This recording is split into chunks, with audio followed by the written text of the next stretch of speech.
révérend Père, administrateur de la cathédrale,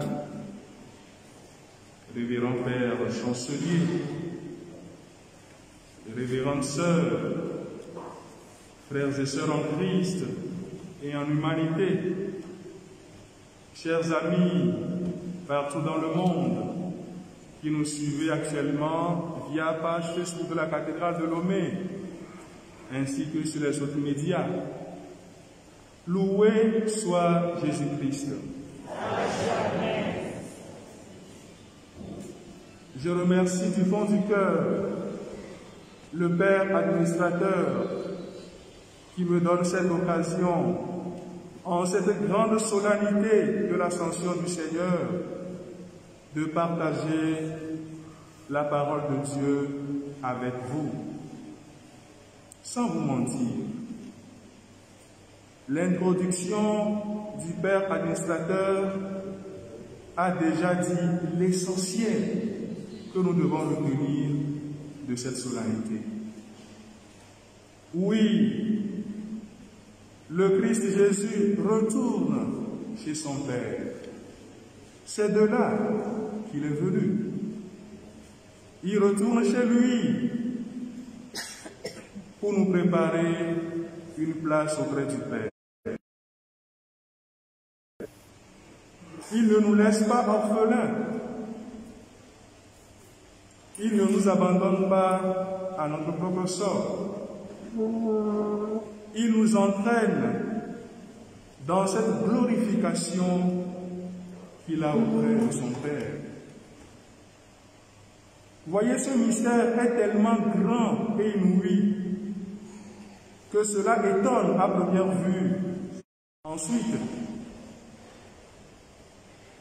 la promesse du retour de Christ. Et enfin, la promesse de notre ascension aussi pour demeurer dans le sanctuaire divin, c'est-à-dire pour prendre part au royaume des cieux. Ces trois promesses ne se réaliseront pas seulement à la fin des temps, c'est-à-dire elles n'ont pas seulement une dimension eschatologique, mais non, ces trois promesses se réalisent déjà dans l'aujourd'hui de nos vies. Nous avons à prendre conscience de cela et la vive conscience de la réalisation actuelle, quotidienne de ces promesses en nos vies doit nous conduire à vivre sur la terre comme au ciel.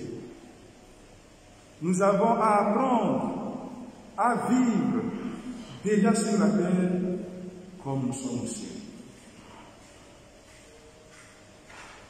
Il s'agit donc de se rendre compte que la promesse de l'Esprit Saint se réalise aujourd'hui, de se rendre compte que la promesse du retour du Christ se réalise déjà dans les rencontres interpersonnelles avec nos frères et sœurs, dans les sacrements de l'Église, car le Christ nous rejoint au quotidien dans la vie sacramentelle, et aussi dans le pardon que nous témoignons les uns envers les autres. Finalement, vivre sur la terre comme au ciel, c'est se rendre compte que notre glorification en Dieu a déjà commencé. L'on entend le Christ humain, no kafu Yesu Christo.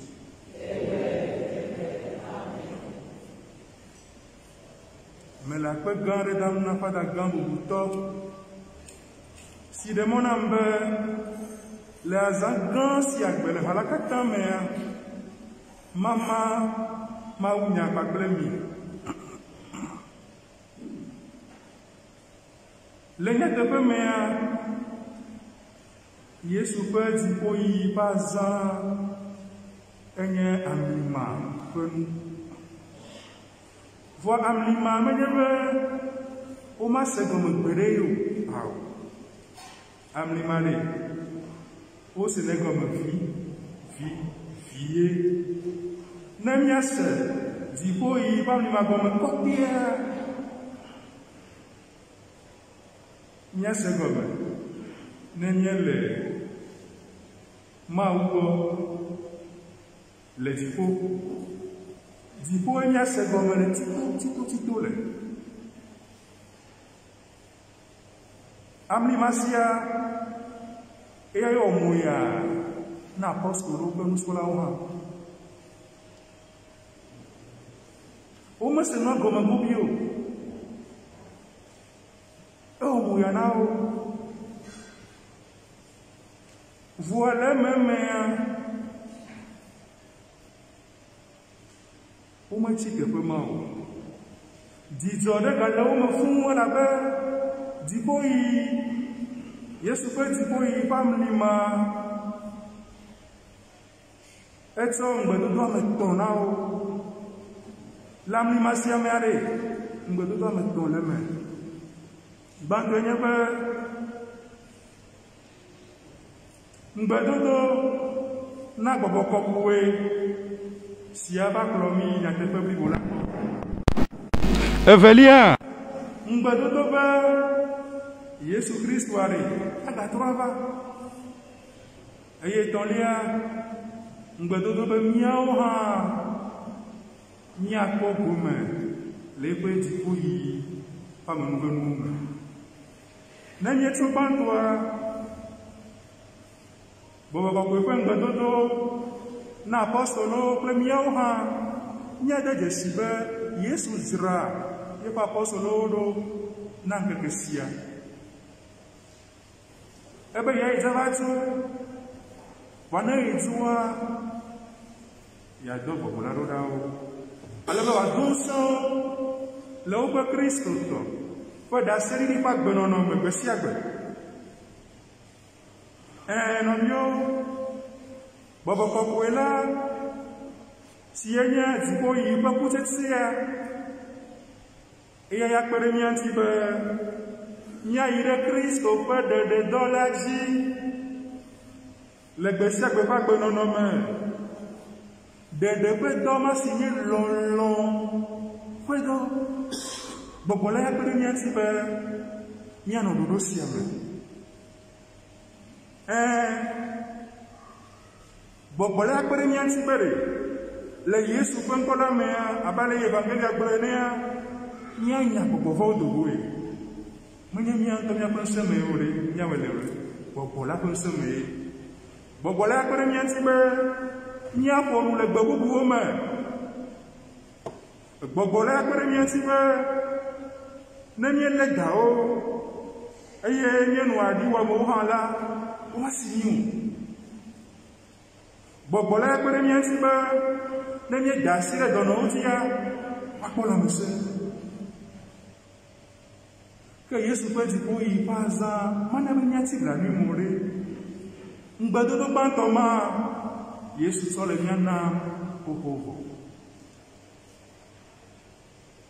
de nyedo si de semama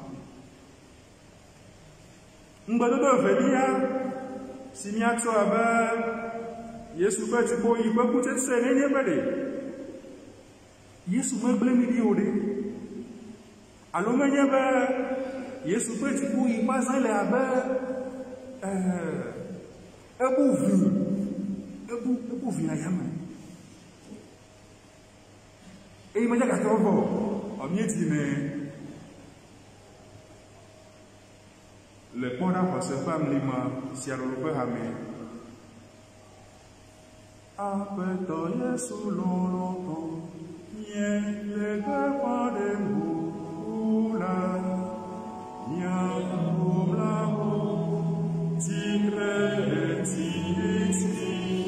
Va se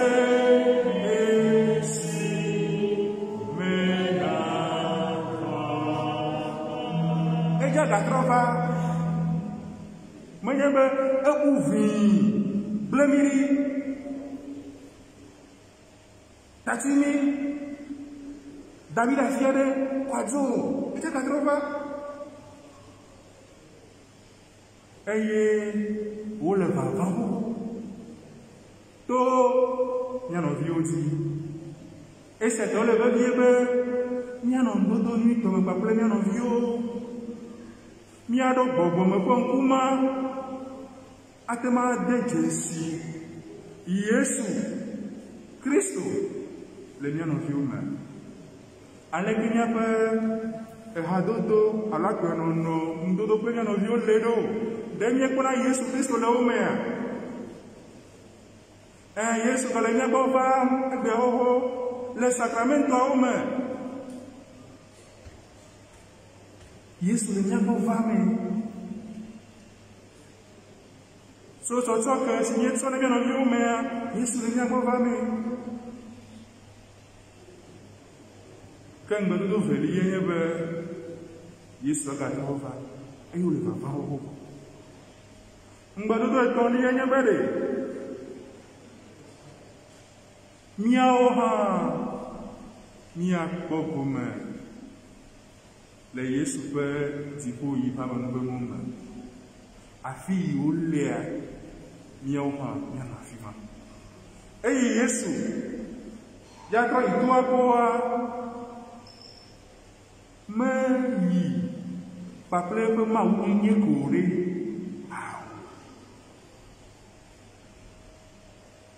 Esi woxɔ ŋuti la, to Maria kpɔkpɔe dzia, eye wòto nuwo katã me kple mí negbe nu vɔ̃ ko. Ekplɔ míawo katã yi ɖe Mawu tɔ la gbɔe. Xexea katã, míaƒe amenyenyewo katã ye wòkplɔ yi Mawu tɔ la gbɔ. Ke nye kple mi siaa míele gome kpɔm le Mawu ƒe nuɖusi menɔnɔ la me be míede dzesi ma. Ke ŋugbedodo etɔ̃ siawo menye be etsɔ yi gbɔna ye Mawu dzra wɔe na mí o. Alo menye be ne míeku vɔa hafi Mawu dzra wɔe na mí o. Ele wɔ na mí gbea ku vɔ. Ne míeɖo si dzedze ma ele na mí be ŋka míanɔ agbe le anyigba ŋuti abe ɖe mí le dziƒo ene. Alo míaƒe agbenɔnɔ le anyigba ŋuti wòaɖe fia be míese nane gɔme. Míenya afi yi míele. Míenya nu yi wɔm míele.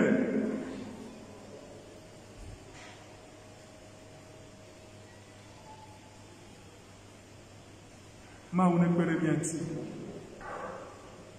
Ale be ɖe míaƒe Kristo dzixɔsea megakpɔ dze o. Míaƒe lɔlɔ̃ ƒe agbenɔnɔa megagbɔ dze o. Míaƒe mɔkpɔkpɔa megagbɔ dze o. Ale be míanya esia yi be Kristo tɔ ye míenye. Naneke mate ŋu axɔ mí le Kristo si o. Ye tɔ míenye. Edzidzawo ya ƒo enuwo sesẽwo Mawu tɔ míenye. Eye mí le gome kpɔm le yiƒe dziɖuɖu la me. Fada gã gblɔe be dziɖuɖu ƒe azã ye wònye mí matsi anyigba dzi o la, mí matsi ku mo o la, mí matsi nu vɔ̃ mo. Míawo hã míanɔ Mawu ƒe nuɖusi me. Ne masɔ woe nua ɖe. Ɖeko medzi be matrɔ tsɔ gegere me gbedodo ɖa ƒe nyatiawo na mía dometɔ ɖe sia ɖe. Elabe eyi be hlẽ me tso do gbe ɖa, ewɔ dɔ le menya le gbegbe. Eyiwo katã ƒoƒu le afi ma. Mawu ŋusẽ katatɔ nana be míakpɔ dzidzɔ atu aseye le viwo Yesu Kristo ƒe dziƒoyi ŋuti. Elabena eƒe dziƒoyi nye míawo hã ƒe dziɖuɖu. Míenye eƒe xɔmetɔwo. Eye zi ale si wòdo ŋgɔ na mí va gbɔwo le ŋutikɔkɔe me la, míawo hã míanɔ agbe le mɔkpɔkpɔ me be míava ɖo afi ma gbe ɖeka. Míaƒe gbedodo ɖe nye ma dziƒoa ɖe míawo hã míava ɖo gbe ɖeka. Mawu nekpe ɖe mía ŋuti ale be etaɖodzinu sia me ga bu le ne ba gbe mu ne bu kwa yitro